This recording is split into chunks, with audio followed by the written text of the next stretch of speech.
Uncle Joe's Spelling Show for Wednesday, November the 18th. It's closing time here at the McCallie Mission, and we are spelling the word office today on the Uncle Joe's Spelling Show. Cousin Ron, O-F-F-I-C-E. I say O-F-F. In case of emergency. That's a decent spelling, but I guess you could shorten it to O-F-F-I-S. I guess you could cut it. Two F's. Yeah, you could cut it down to O-F-I-S, office. Because then it'd be office, right? It could be office or even ovis, because you know the of and the O-F and the... I had a meeting today. Let's just get right to it. Uncle Joe has some good stories to tell us, but I have to vent. Meetings, if you ever watched the show The Office, that's pretty much The Office. Everywhere, including maybe here. Yes. Well, except we don't have Steve Carroll cracking jokes. That's true.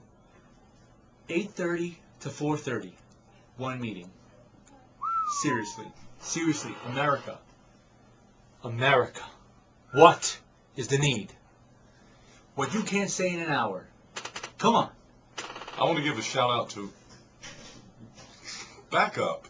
I want to give a shout out to Whitney, who is our 6 millionth subscriber to our New York City Rescue. We love you, Whitney. You know, Whitney's very active, man. That girl. And I don't know whether her hair smells good or not. I was really speaking off the cuff a couple of weeks ago. She has great hair. Her hair smells Whitney has hair like a wolf. It's wonderful.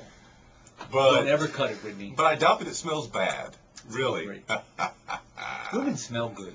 Yeah, this is as a general rule. You know, yeah. Come on now. Talk about how you punked some dude on the subway yesterday. Tell him. Straight punked him. Go ahead. Yeah. Go ahead. I don't do this every day because I'm not a behemoth nor a Latino.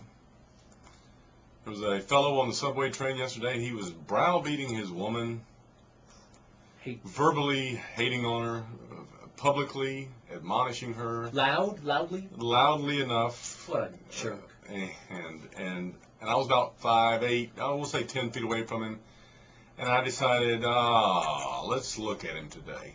Let's look at this fellow. For he's a jolly good fellow, and I looked over at him, and I kept looking at him. And I went there. He killed me. I'm glad you went there. And he said, he looked over at me, and then he did a double take and looked over at me again, and I was still looking at him. And he said something like, either you want some of this, or you want in on this, or... A piece of me? Is that what he said? You want a piece of me? Or you looking at me, and I shrugged my shoulders. Well, like bring it on, Poppy? I said, I don't know, maybe I am. I mean, that's what my shoulders were saying. I don't know, maybe I am. But he'd be crazy to mess with you. You're like 6'3", and you weigh like 250. I look like death warmed over, but that's not the same thing as the killer something or another. But all that's to say that he didn't. Oh, he took off his jacket. When he said it, was it like no. After I shrugged my shoulders, that was a lot of energy right there. I wasted. Go ahead. About 1 or 2 seconds later, he took off his coat.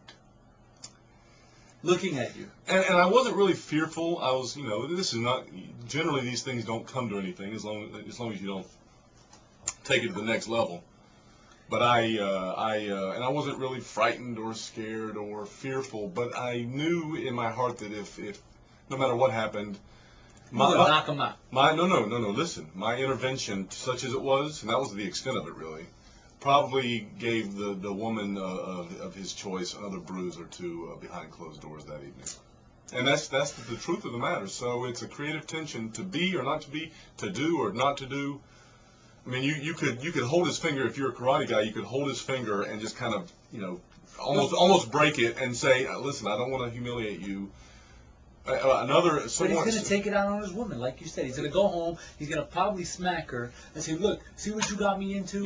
You know what would have done her good? Would be listen. String him up. Listen, no. Would be for me to challenge him publicly, like I did, and then him to say something, and for me to start crying.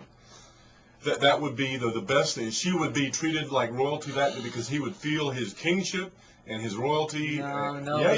But it never ends. Well, it never ends. It never ends. He'd be looking for that forever. Let's talk about something more happy.